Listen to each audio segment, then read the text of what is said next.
Bismillahirrahmanirrahim. Alhamdulillahi rabbil alamin. Wassalatu wassalamu ala ashrafil anbiya'i wal mursalin wa ala alihi wa sahbihi ajma'in. Amma ba'du. Assalamualaikum warahmatullahi wabarakatuh.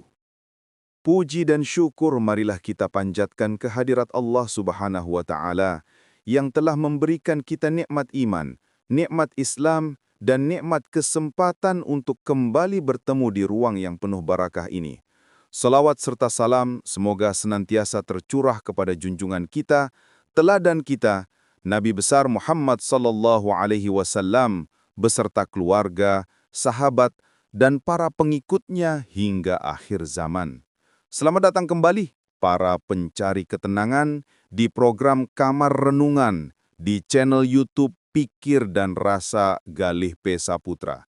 Kita kembali di segmen favorit kita, Anda bertanya, Islam menjawab. Tentu saja saya tidak sendiri, telah hadir bersama kita, guru kita yang kita cintai dan kita muliakan, Ustadz Abdurrahman. Assalamualaikum Ustadz. Waalaikumsalam warahmatullahi wabarakatuh, ya akhi. Alhamdulillah, segala puji hanya milik Allah Subhanahu wa Ta'ala. Ustadz, terima kasih atas waktunya. Ustadz, di meja redaksi kami ini banyak sekali pertanyaan yang masuk, namun ada satu benang merah yang sangat kuat terasa di era modern ini. Banyak jamaah yang curhat. Mereka merasa hidupnya itu oleng, Ustadz, tidak seimbang. Keresahan dan kegundahan hati itu sepertinya menjadi epidemi. Ada yang bertanya, Ustadz, saya sudah bekerja keras, jabatan ada, harta alhamdulillah cukup, tapi kenapa hati saya kosong dan tidak tenang? Di sisi lain, ada juga yang bertanya, saya sudah berusaha hijrah, sholat tidak pernah tinggal, puasa sunnah rajin, tapi kenapa hubungan saya dengan keluarga dan di kantor justru semakin kaku dan sering berkonflik? Saya dianggap ekstrim. Sepertinya Ustadz, kita kehilangan titik keseimbangan. Ada yang terlalu berat ke dunia, ada yang mungkin terlalu berat ke ritual tapi melupakan esensi sosial. Pertanyaan dari umat untuk Ustadz, bagaimana Islam sebetulnya memandang keseimbangan hidup ini Ustadz? Dan bagaimana cara kami menemukan titik lurus itu agar hidup kami kembali tenang? Masya Allah, tabarakallah, ya akhi garih. Ini adalah pertanyaan yang mewakili detak jantung zaman ini. Sebuah pertanyaan yang akarnya sangat dalam dan jawabannya, ya akhi, ada pada sesuatu yang kita lakukan minimal 17 kali dalam sehari. Namun seringkali kita abaikan maknanya. Keresahan, kegundahan, dan perasaan oleng itu adalah tanda bahwa kita kehilangan al-i'tidal. I'tidal Ustadz, bukankah itu gerakan bangkit dari ruku dalam sholat? Tepat sekali. Naam, kita sering menganggap i'tidal hanya sebatas gerakan fikih, sebatas rukun sholat. Padahal ya akhi, i'tidal adalah sebuah minhajul hayah, sebuah metodologi kehidupan. Sholat kita dari takbiratul ihram hingga salam adalah sebuah miniatur kehidupan. Dan i'tidal adalah checkpoint terpenting dalam miniatur tersebut. Mari kita bedah.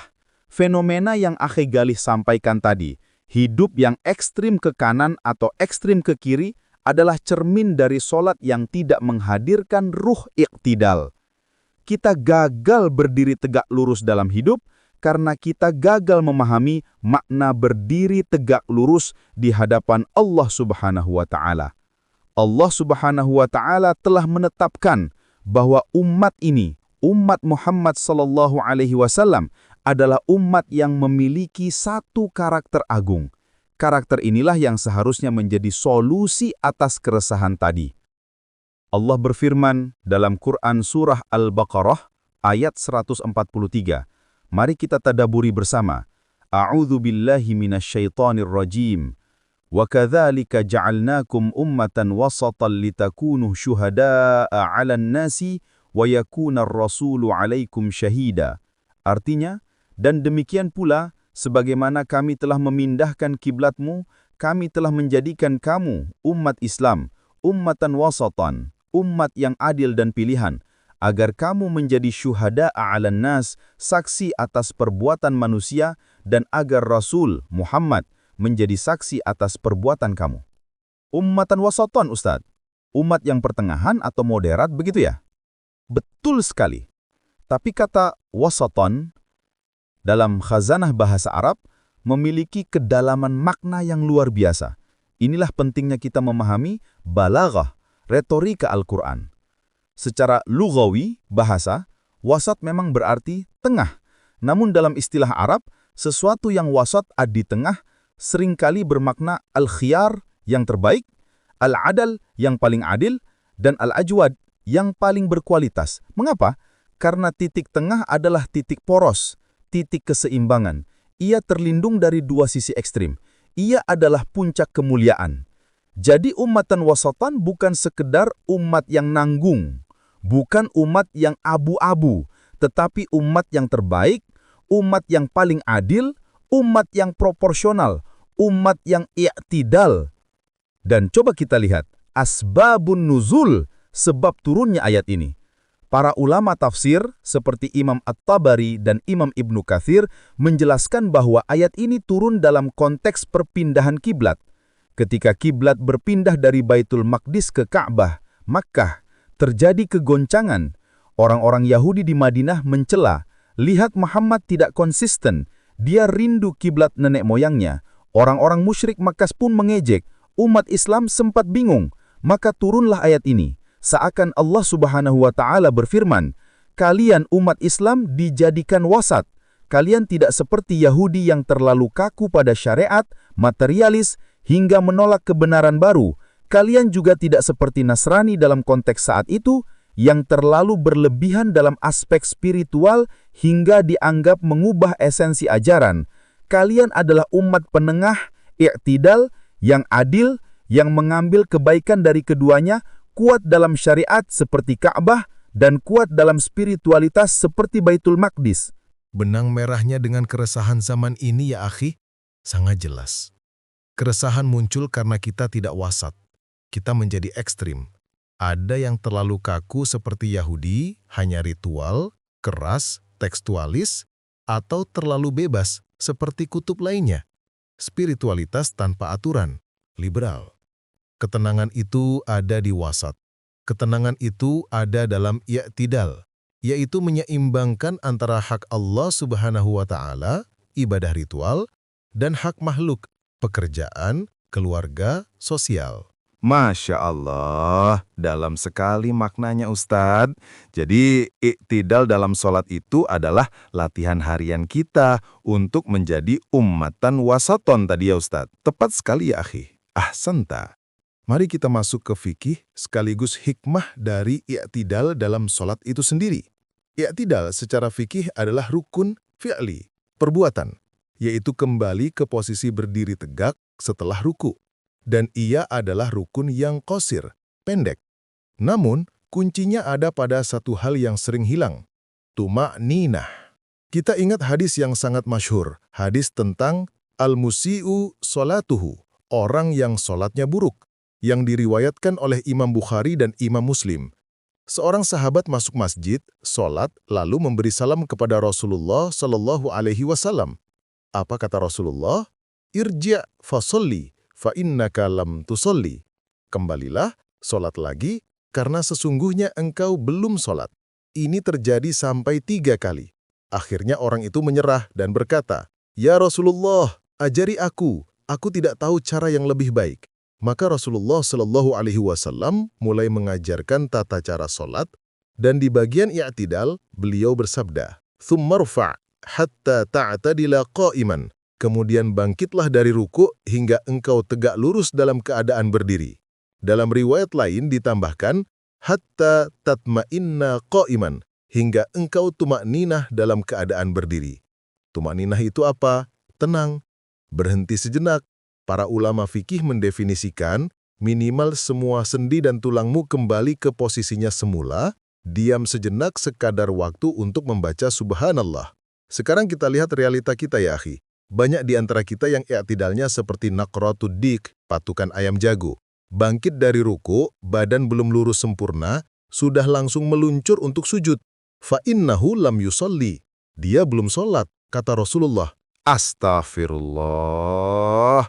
Ini teguran keras sekali, Ustadz. Sangat keras. Karena ini bukan sekedar urusan sah atau tidak sah. Ini urusan filosofi. Bagaimana mungkin kita meminta kehidupan kita lurus dan tenang, jika berdiri lurus dan tenang di hadapan sang pelurus kehidupan saja, kita tidak mau. Mari kita tadaburi bacaannya ya akhi. Saat kita bangkit dari ruku, disebut intiqal atau perpindahan, kita membaca apa? Sami'allahu liman hamidah. Allah Maha mendengar orang yang memujinya. Sami'ah. Allah mendengar. Ini kalimat berita, khabariyah. Kita baru saja ruku sambil membaca Subhana Rabbiyal Azim, Maha Suci Rabbku yang Maha Agung. Kita memuji. Saat kita bangkit, Allah mengkonfirmasi, Aku dengar pujianmu itu. Lalu, setelah kita tegak lurus, i'tidal sempurna, kita menjawab apa? Rabbana walakal hamdu. Wahai Rabb kami, dan hanya bagimu segala puji. Lihat dialog ini. Kita memuji, ruku, Allah mendengar, bangkit, kita tegak lurus, i'tidal, lalu kita mengkonfirmasi pujian itu. Bahkan, dalam riwayat yang sahih, ada tambahan yang luar biasa. Rabbana walakal hamdu mil'as samawati wa mil'al ardi wa mil'a ma syi'ta min syai'im ba'du. Wahai Rabb kami, bagimu segala puji, sepenuh langit dan sepenuh bumi, dan sepenuh apa saja yang engkau kehendaki setelah itu. Ya akhi, kita berdiri tegak, i'tidal, di hadapan Allah, dan kita ikrarkan pujian itu sepenuh langit dan bumi. Fadilahnya apa? Rasulullah SAW bersabda dalam hadis riwayat Muslim, "Wa idza qala al-imamu sami'allahu liman hamidah, faqulu Allahumma rabbana lakal hamdu, yasma'illahu lakum." Jadi, i'tidal itu momen didengar, momen ijabah, momen pengakuan. Jika i'tidal kita terburu-buru, bagaimana kita mau didengar oleh Allah Subhanahu wa Ta'ala? Bagaimana kita mau hidup kita penuh berkah jika pujian kita tidak penuh? Ustadz, terkait teknis i'tidal, setelah bangkit, apakah tangan kita kembali bersedekap atau irsal, lurus ke bawah? Ini juga sering jadi perdebatan di masyarakat. Pertanyaan yang bagus. Disinilah letak keindahan dan kelapangan fikih Islam ya akhi. Dan sikap kita dalam merespon ini pun harus i'tidal, yaitu adil. Ya, dalam hal ini memang ada khilafiyah atau perbedaan pendapat yang muktabar, diakui di kalangan para ulama madhab. Keduanya memiliki sandaran. Pendapat pertama, lazimnya dipegang oleh ulama madhab Syafi'i dan Hambali, berpandangan bahwa tangan kembali bersedekap, seperti saat berdiri membaca Al-Fatihah. Logikanya atau kiasnya adalah setiap posisi berdiri dalam sholat, maka asalnya adalah bersedekap. Mereka berlandaskan pada keumuman hadis-hadis tentang bersedekap saat berdiri. Pendapat kedua, lazimnya dipegang oleh ulama madhab Hanafi dan Maliki, berpandangan bahwa tangan irsal atau lurus ke bawah. Alasannya, i'tidal adalah rukun yang qasir, pendek. Ia tidak dimaksudkan untuk berlama-lama sehingga tidak perlu bersedekap. Makna yang kita ikuti Ustadz. Keduanya sahih untuk diamalkan, selama kita mengikuti salah satu madhab yang muktabar diakui. Yang paling penting ya akhi, jangan sampai kita ghulu, ekstrim dalam masalah furu' ini. Jangan sampai kita bertengkar hebat menyalahkan yang bersedekap atau yang irsal, sementara kita berdua sama-sama tidak tumakninah saat i'tidal. Itu ironis. Kita kehilangan substansi i'tidal dan tumakninah hanya karena meributkan cangkang, cara meletakkan tangan. Inilah contoh hilangnya i'tidal dalam berfikir. Fokuslah pada yang muttafaq alaih, disepakati. Wajibnya berdiri tegak lurus dan wajibnya tumakninah. Itulah jantungnya i'tidal. Sikap ekstrem yang tidak proporsional inilah yang justru pernah ditegur keras oleh Rasulullah SAW. Ini menjawab fenomena yang Akhi Gali sampaikan di awal tentang orang yang merasa sudah hijrah tapi malah jadi kaku dan keras. Ada sebuah hadis agung yang menjadi asbabul urud, sebab munculnya hadis tentang keseimbangan. Diriwayatkan oleh Imam Bukhari dari sahabat Anas bin Malik radhiyallahu an. Kisahnya, ada 3 orang sahabat. Mereka datang ke rumah istri-istri Nabi SAW untuk bertanya tentang ibadah rahasia di rumah Rasulullah. Setelah diberitahu, mereka merasa ibadah mereka kok sedikit sekali dibanding Rasulullah yang padahal sudah dijamin masuk surga. Terjadilah dialog di antara mereka. Yang pertama berkata, "Kalau begitu, mulai sekarang saya akan usolli al-laila abadan. Saya akan sholat malam terus-menerus, tidak akan tidur." Yang kedua berkata, "Dan saya asumu ad-dahra abadan. Saya akan puasa sepanjang tahun, tidak akan berbuka." Yang ketiga berkata, "Dan saya a'tazilun nisa'a. Saya akan menjauhi wanita, tidak akan menikah selamanya." Mereka bersemangat meningkatkan ibadah. Tapi lihat ya akhi, yang satu ingin menafikan hak tubuhnya, tidur. Yang satu ingin menafikan hak tubuhnya, berbuka. Yang satu ingin menafikan hak fitrah dan sosialnya, menikah. Apa yang terjadi? Rasulullah Shallallahu Alaihi Wasallam mendengar percakapan ini. Beliau tidak memuji. Beliau justru keluar, dalam riwayat lain mengumpulkan mereka. Dan wajahnya menunjukkan kemarahan.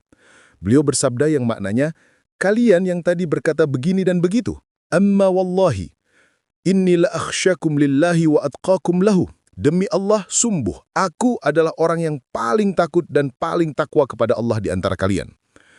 Ini penegasan. Takwaku ini paling puncak. Tapi lihat cara bertakwaku. Lakinni asumu wa uftir. Akan tetapi aku Rasulullah puasa dan aku juga berbuka. Wa usalli wa arqud. Dan aku sholat malam tapi aku juga tidur. Wa atazawwajun nisa'a. Dan aku menikahi wanita. Lalu beliau menutup dengan kalimat yang sangat tegas. Faman raghiba an sunnati falaysa minni. Maka barang siapa yang raghiba an, benci, tidak suka atau berpaling dari sunnahku, caraku ini, maka dia bukan dari golonganku. Allahu Akbar. Ya akhi, ini adalah manifesto i'tidal. Ini adalah manifesto wasatiyah. Rasulullah Shallallahu Alaihi Wasallam sedang mengajarkan takwa itu bukan dengan merusak keseimbangan. Takwa itu bukan dengan menafikan hak-hak yang telah Allah tetapkan. Ibadah yang benar adalah yang i'tidal. Memberi hak kepada Allah, sholat malam, puasa, tapi juga memberi hak kepada tubuh, tidur, berbuka, dan memberi hak kepada sosial, menikah, berkeluarga. Kegelisahan modern itu terjadi karena kita mengambil salah satu dari 3 sahabat tadi. Ada yang puasa terus, sibuk kerja, lupa keluarga. Ada yang sholat malam terus, sibuk ritual, lupa kerja. Keduanya, raghima an sunnati. Keduanya tidak i'tidal. Ini menampar kita semua, Ustaz. Ternyata yang kita anggap semangat beribadah bisa jadi adalah sebuah ekstremisme yang dibenci oleh Rasulullah Shallallahu Alaihi Wasallam. Berarti, Ustaz, keutamaan akhlak itu ada di tengah-tengah, begitu ya? Betul sekali ya, akhi. Dan konsep ini dirumuskan dengan sangat sistematis dan indah oleh Hujjatul Islam, Imam Al-Ghazali, dalam mahakarya beliau, Ihya Ulumuddin, menghidupkan ilmu-ilmu agama. Imam Al-Ghazali ketika membahas tentang riyadhatun nafas, latihan jiwa dan akhlak, beliau menjelaskan bahwa al-fadilah, akhlak mulia atau keutamaan itu adalah wasat, titik tengah di antara 2 radhilah, keburukan yang ekstrim. Beliau mengambil ini dari filosofi Aristoteles, namun mengislamkannya dengan dalil Quran dan Sunnah. Contohnya ya akhi, 1. Keberanian. Dalam bahasa Arab disebut asyaja'ah. Ini adalah akhlak mulia. Tapi dia adalah titik tengah, i'tidal. Jika dia berlebihan ekstrim kanan, namanya bukan berani, tapi tahawur, nekat, sembrono, tidak pakai perhitungan. Jika dia kekurangan ekstrim kiri, namanya bukan rendah hati, tapi al-juben, penakut, pengecut. Kedua, kedermawanan, disebut as-sakha. Ini adalah i'tidal.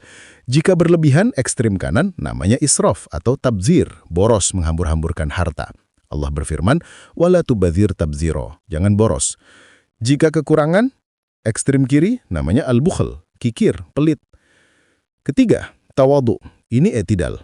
Jika berlebihan, terlalu merendah diri, namanya dzana'ah, kehinaan diri, minder. Jika kekurangan, ekstrim kiri, namanya 4. Dan yang kita bahas, ibadah. Ibadah yang seimbang, i'tidal, adalah fadilah. Jika berlebihan, ekstrim kanan, namanya gulu, ekstrim atau berlebihan, seperti 3 sahabat tadi. Jika kekurangan, ekstrim kiri, namanya tafrit atau tokshir, meremehkan, menggampangkan. Jadi, akhi, ketenangan jiwa atau sakinah yang kita cari, yang ditanyakan jamaah tadi, itu letaknya di mana? Letaknya persis di titik i'tidal itu. Di titik wasat. Hidup yang resah, gundah, oleng adalah hidup yang sedang berada di salah satu kutub ekstrim tadi. Entah dia sedang tahawur mengejar dunia, atau sedang bukhal berbagi waktu dengan keluarga, atau sedang gulu dalam ritual, i'tidal adalah solusinya. Subhanallah. Berarti Ustadz, i'tidal ini bukan hanya gerakan sholat, tapi sebuah filosofi agung tentang keseimbangan alam semesta ya Ustadz. Tafadhol. Itu adalah kesimpulan yang sangat tepat. Filosofi agung dari i'tidal adalah: pertama, i'tidal adalah sunnatullah, hukum alam. Lihatlah alam semesta ini ya akhi. Allah subhanahu wa ta'ala ciptakan dengan mizan, keseimbangan. Ada siang, ada malam. Ada panas, ada dingin. Ada laki-laki, ada perempuan. Wa khalaqnakum azwaja. Kami ciptakan kalian berpasang-pasangan. Keseimbangan. Ketika keseimbangan ini rusak, misalnya manusia merusak ozon, terjadi pemanasan global, ekstrim panas, apa yang terjadi? Bencana. Begitu pula jiwa manusia. Allah ciptakan jiwa kita butuh materi, jasad, dan butuh ruhani. Jika kita ekstrim, hanya memberi makan jasad, duniawi, ruhani kita mati, resah. Jika kita ekstrim, seolah-olah hanya memberi makan ruhani dan menafikan jasad. Seperti 3 sahabat, kita juga akan binasa, melanggar sunatullah. Ketenangan hanya ada di keseimbangan. Kedua, i'tidal adalah cermin tauhid yang lurus. Mengapa demikian? Karena hanya Allah subhanahu wa ta'ala yang maha mutlak, maha esa.